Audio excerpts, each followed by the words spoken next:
I know this is probably the most annoying question for biologists, but how does this relate to social research? And like, you know, because I mean, some of these things I'm thinking about, you talking about the Machiavellian love versus fear principles, and I'm like, okay, these are strategies for me as a middle school teacher. And then you're talking about power of strength, power of first strike. I'm like, okay, these are just like basic fundamental prison rules. Like, okay, this is how you survive. You know what I mean? So I hate to burden you with the focusing on the most important species, which is always the human species, when we're talking about all these other different types of organisms.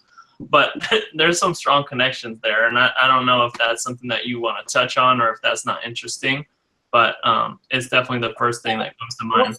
So I'll tell you what, I am a biologist. I work on social evolution in animals.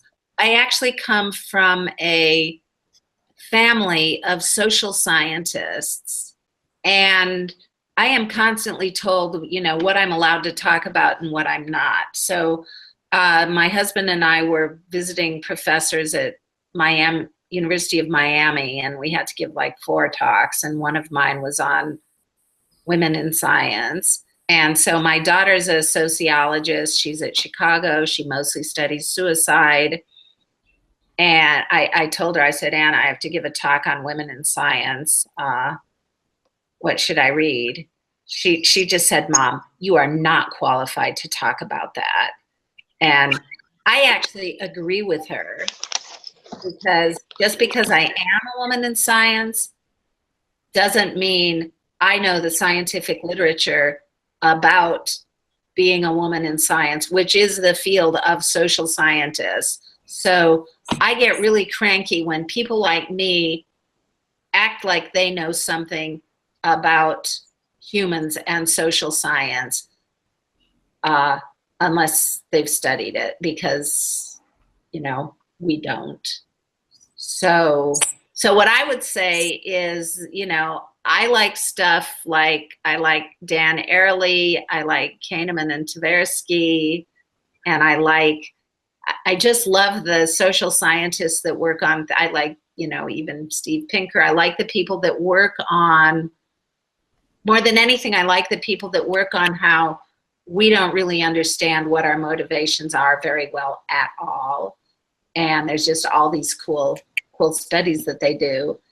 And, you know, so what are my opinions worth on humans? You know, I read the New York Times and the New Yorker, and that's, you know, so yeah, it's not my field. And unlike most biologists, I understand that there is actually a field out there and I'm not in it.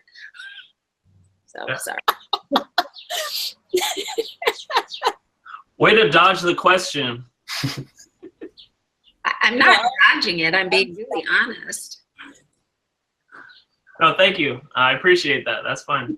That's kind of what I expect, though, too, because I don't know. I feel like I forget which one of our speakers talked about it, but maybe even our first one, and just saying, like, you know, maybe people who are outside of biology like me are constantly trying to relate to the human species or from these microorganisms and how their behavior relates to our behavior, and maybe there is no correlation. I don't know. Well, right. I mean, we want to say things that are accurate, and it's really hard to say things that are accurate. But I mean, I think there is something that can be said. Like, we look at all of these mechanisms, like those power slides were really fantastic, and showing all the ways that these things do get managed. And it does seem to me that there are at least principles that could be derived about how we can make human groups work better, that you could see in how insect colonies work and things like that. But there's always this is-ought confabulation that occurs in my. What do you mean? Like, we always end up trying to draw norms from that, trying to draw some kind of normative evaluation from that implicitly, and as much as we can, I think. Yeah, and we don't know very much. I mean, have you guys read any of Dan Ariely? Do you know him? He's a Israeli behavioral economist, and he just does fantastic work on what our true motivations are, and on just really fascinating stuff. He's almost like I think he has an app even. Huh. So if I were to cognitively try to say anything about any of oh, well, we should do X, Y, or Z, you know, let's understand us. Like, all of us, for example, are such incredible racists, and it is so hardwired into us. We have to understand that before we can cognitively overcome it. You know, so he talked about an experiment where they had a class of students and they gave half green pencils and half red pencils, just referred to the color of the pencils a few times, like no big deal, just referred to them, and then had Confederates who had either green or red pencils give a short PowerPoint talk that was supposed to do certain things, and these talks were designed to be like identical. And you know, the green pencil person gets up there, gives their talk showing their green pencil, and all the green pencil people rate that talk higher than the yellow pencil or the red pencil person. So it's like, you know, there's so much cool work out there by social scientists on humans and our own ability to fool ourselves. I'm not, as a biologist, going to come in when I haven't done those studies, you know. I mean, my daughter works on the social contagion factors important in suicide. You know, she's going to figure out stuff relevant to suicide way before you could ever draw any evolutionary principles from it. So, yeah.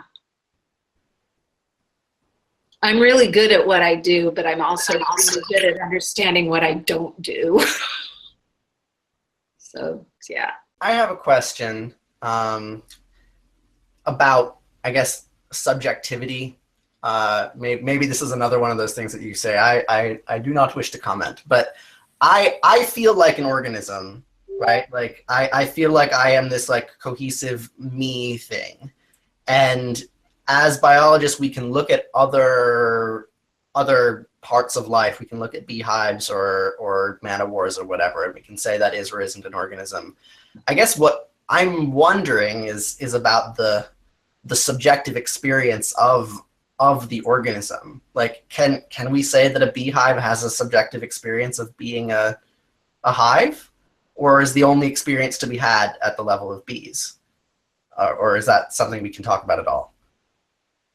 I would certainly need a glass of wine for that one. I mean, yeah. I mean, yeah, I'm kind of a down to earth sort of person. I don't know. I have no idea. Yes, why not? I mean, there is a what do they say? The Wisdom of the Hive. Isn't that one of Tom Seeley's books? I mean, there is a communal knowledge probably. So, yeah, I don't have a good answer for you, but it's interesting to think about.